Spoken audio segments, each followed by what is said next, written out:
what's up you guys, the Curious Owl here, and today I have my October 2021 wrap-up.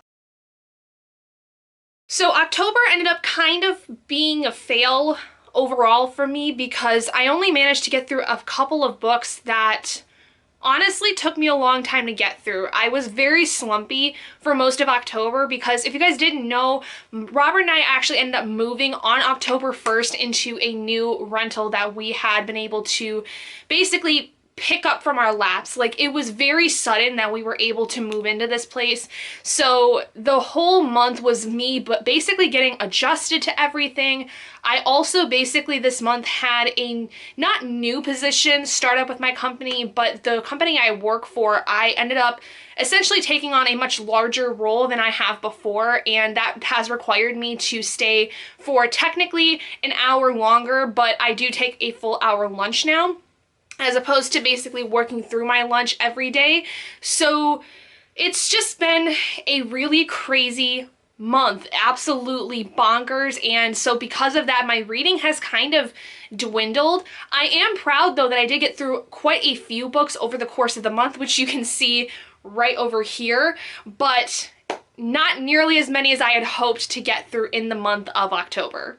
But let's go into the stats for the month. So in the month of October, I did only complete 4 books, but I did manage to read 2,049 pages. I had 0 minutes worth of audiobooks. All 4 of the books I read were physical. I had no ebooks or audiobooks, and they were all from my personal library, so I did not borrow anything. Then as far as my star ratings for this month, I had 0 5-stars, 2 4-stars, 1 3-star, and 1 2-star. So it was a pretty average month. It wasn't like the greatest of months I've had because most of the time I've had things that were 3 stars and above, but overall, it wasn't too bad of a month. I just found one particular book I did not care for, which I will explain to you in a minute. Currently, though, what I am working on is Frostbite by Rochelle Mead for my Vampire Academy reading series. I've been basically stuck on page 65 of this, so this will be one of the first videos that come out in November once I can get the other videos I had, so like my wrap-up,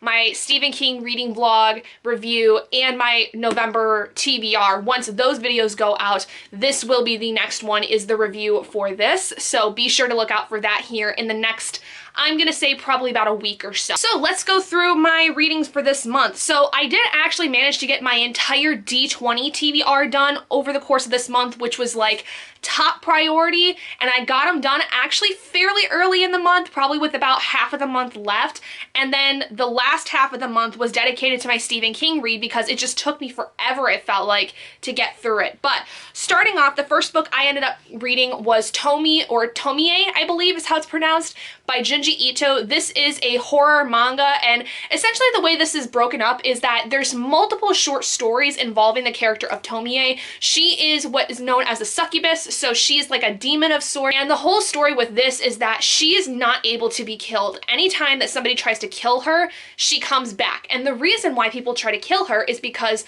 the amount of lust that she provokes within men becomes murderous. Like, if they can't have her, nobody can, kind of thing. And or they kind of realize how dangerous she is, and they try to kill her to keep her from being dangerous, but she can't die. She just keeps coming back no matter how many times or how many ways they try to get rid of her.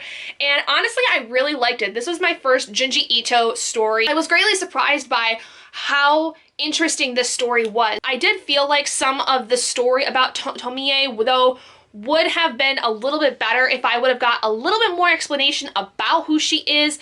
Is she really a succubus? Was she a human that turned into a succubus because she made a deal with the devil of some kind? Like, I would be curious on the backstory because we don't really get a lot about that, except for the fact that she's got some major insecurity issues. But I don't know if that's basically a byproduct of being a succubus or if that is really part of Tomie's history, if she's had massive insecurity issues, and whether that really plays into her manifestation of doubles. Because one other thing that happens is that if she feels threatened or attacked, she basically self-combusts and starts to multiply by herself, as opposed to being killed and then the pieces of her multiplying by themselves, kind of in a mitosis scenario. She just kind of starts to mitosis entirely on her own without having been killed, when she's feeling threatened by somebody or something. So I'm curious to know where the whole history of Tomie comes from, because I felt like I said, we didn't get a lot of that, and I feel like that would have explained a lot more about her motivations and why she's doing what she does. But I really did like this overall, and I am very interested to reading more of Junji Ito's work. I do have his other short story collection, which is called Smashed, and I am curious to see if that and the other books like Remina and Censor that just came out and other stories that he's created, I'm curious to see how much I'll like those, considering how much I liked Tomie. So Tomie was, for my D20 spins, the choice for the backlist book. The next book I read was New Spring by Robert Jordan. This is the prequel to the Wheel of Time series, and honestly, I enjoyed this a lot more than I thought I would. And I will say, I think that the best aspect of it was that I listened to the audiobook as I was reading, which typically with a high fantasy tends to work out better in my favor. That worked out really well for me when I was reading the Song of Ice and Fire series by George R.R. Martin. That worked really well also for reading through the Dark Tower series by Stephen King. It just seems to work a lot nicer when I have an audiobook of the high fantasy series to read along with the actual physical book. And this one's actually one of the shortest of the entire series. And this is basically following the story of Moraine, who, and one other character who I can't remember his name. Lan, yeah, Lan, I forgot. So this is basically the story of how Moraine and Lan, who we meet in the very first book, The Wheel of Time, this is basically their backstory. Like, Moraine is what's called an Aes Sedai, who is a kind of magic wielding woman. She's very much looked upon as a very powerful woman. You know, the Aes Sedai are basically the people you don't want to mess with when it comes to magical wielding people in this world. And some people don't look on them very favorably. They think that the Aes Sedai can be kind of mistrustful at times, and Lan is one of them. And Lan is a soldier that essentially ends up leaving after going through this big battle, and Moraine essentially finds out that there is this dragon reborn, this child that's going to be born, that's going to bring about an entire change in the landscape of the political system and the entire kingdom of this world. And Lan is basically somebody she meets up with along the way, and this is basically how he becomes what's called her ward, which is essentially somebody who is kind of like her buffer in a sense when it comes to her magic. He's the one that protects her, but he also can like help channel her energy a little bit better, because wards typically will have some form of magic within them, whether they are aware of it or not. And for every Aes Sedai, there is like a male counterpart that is called the ward that essentially is, like I said, that buffer. So this is basically their journey to meeting up and coming together. And then this takes place 20 years, I think, before the first book, The Wheel of Time, which when I finished this and then started looking back at what The Wheel of Time actually was, because I had read that about a year ago now, I was so much more intrigued, because I don't remember much of what happened in The Wheel of Time, because I felt like I got really lost with the audiobook when I didn't have the physical book at that time.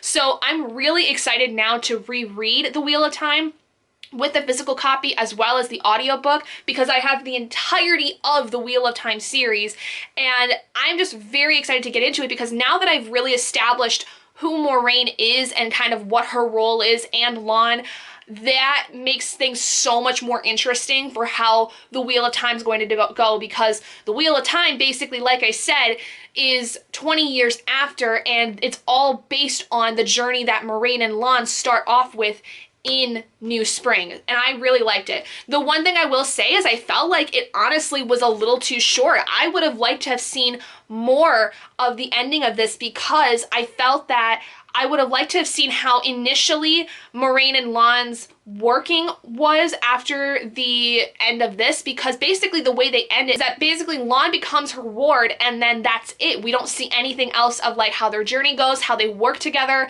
You just know that in the Wheel of Time, they've been together for a long time, they work well together. So I would have just liked to have seen a little bit more of like the beginnings of their journey to kind of figure out whether or not they actually seem to work well together, because they didn't seem to like each other at first, because Lan has been very mistrustful of the Aes Sedai in general. But Moraine is not necessarily a normal Aes Sedai. She's basically kind of a runaway, and she's kind of basically a rebel, is what I will say. She's pretty much the rebel of the Aes Sedai, and it's very interesting how this whole thing kind of comes together because there's a lot of political aspects being involved. There's a lot of ideas of prophecy and things of that nature that play into this, and kind of changing the fates and whether or not, you know, you can change the fates, things that are being foretold, things of that nature. But New Spring I ended up giving a 3 out of 5 stars because although I really liked the ending of this and I really liked the complexity of it and the bringing in of the entire story of the Wheel of Time, I felt like it was just way too short, and there were some times where I got a little lost in terms of the overall world building. I felt like I couldn't quite follow the trajectory of where people were going and coming from, so it just made it a little hard for me to get into it at times, but was overall pretty awesome and makes me very excited to, again, read The Wheel of Time. So this book was slated for my rant / excited review, so I think I'm gonna make a specific video for this too, just to have another video out, because I did say that this was something I was going to try and make a video for. I honestly just completely forgot until referencing my October TBR video I had posted, so I will make a separate video for this when I find some time to kind of go more in depth with what exactly happened. And I think really honestly why I think you should start with this book before getting into The Wheel of Time, because most people won't start with anything that is a prequel and they'll just wait until the series is done and then go back. But I have a very distinct opinion that you should start with this because it just really opens up a lot of stuff to make The Wheel of Time a little bit easier to understand, at least from my perspective, having read the first one, not really remembering a lot, starting with this one again, and then going back to the first book. So keep your eyes out for another video with this within the next couple of weeks. And the next book that I ended up reading that was my lowest rated book for this month, and honestly makes me want to unhaul the entire series, is Snack Girl Volume 3, Is This Real Life? I disdain this book. I gave this 2 stars, and honestly, I cannot stand this series anymore, that I'm going to unhaul the entire trilogy that I have so far, and I will not be picking up the rest of this series. This is absolute garbage, and honestly, I could have been fine with how the first 2 volumes went because I gave both of them 3 stars, because I was thinking that really the series was still trying to get its footing and that there was a lot of plot threads that were being dealt with, but I would have expected by volume 3 for a lot of that to get cleaned up, and that was not the case. And you can go watch my September wrap up where I talk about the first 2 volumes and a lot of my issues with it, because I don't want to talk about this and give this series any more screen time than it needs, because honestly it doesn't deserve any. It is absolute garbage. I don't understand why people like this series, because it is nothing but a bunch of weird plot threads that don't seem to link up anywhere, and then a bunch of other random shit comes in that completely makes no sense, and I'm just sick and tired of it. So it is going away. I am getting rid of this series and I will not be picking up the rest of it. So for my D20 TBR, this was to read a book with a hated trope. Now, the trope that I specifically picked with this, though, was it's more of character tropes where the characters are really ridiculously written, where it's social media influencers in particular with this one, where they're super airheaded and they're not very smart and they're very self-absorbed. Every single character that is involved in this is basically that, except for the maybe 2 characters, and that is one of the things that really grated on my nerves with this particular volume. I was able to look past it in the first 2 volumes, but this 3rd one honestly gave me so many issues, and I just really hated reading the entirety of it. The only reason it is 2 stars and not a 1 star is because I actually was able to finish this, and there were some plot things that were kind of developed in this from the other 2 volumes, but nothing was actually resolved and or continued in a way that actually made any fucking sense. So that's it. It's going away. Goodbye. And the last book I ended up reading this month was Stephen King's The Dark Tower, the final book, The Dark Tower. This took me so long to read, mostly because I was one, dreading the ending of this, and two, I just was very slumpy most of the month. I did give this a 4 out of 5 stars. I was really impressed by this as far as an ending for the Dark Tower series because I didn't exactly know what to expect when it came to the end of this series. I just knew that I was probably gonna bawl my eyes out multiple times, which I did, and you can go check out my reading vlog review of that if you're interested. But the short and sweetness of it is basically that this was really awesome. I loved the way that it ended because the ending of it ultimately did confuse me for a second, but the further I went into my thought process of it, the more I actually really liked the end of this. And I was amazed how much I loved this series in general. It has got to be one of my most favorite series of all time, like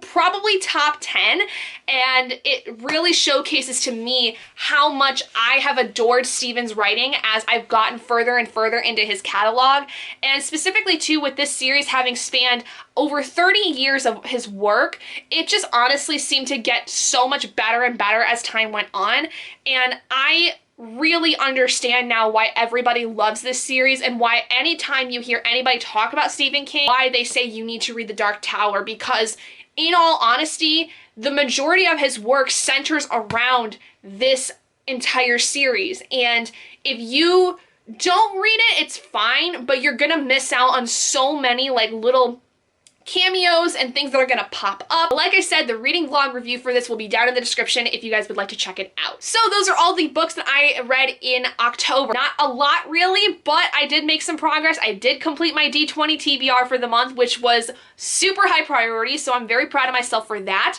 But I gotta get going. So anyway, thank you guys so much for joining me in this video. If you guys did enjoy it, please do give it a big thumbs up. And if you haven't already and you'd like to be, I would like to see more content like this, go ahead and hit that button down below and subscribe to become an owlet in our flock. And I will see all of you guys in my next video.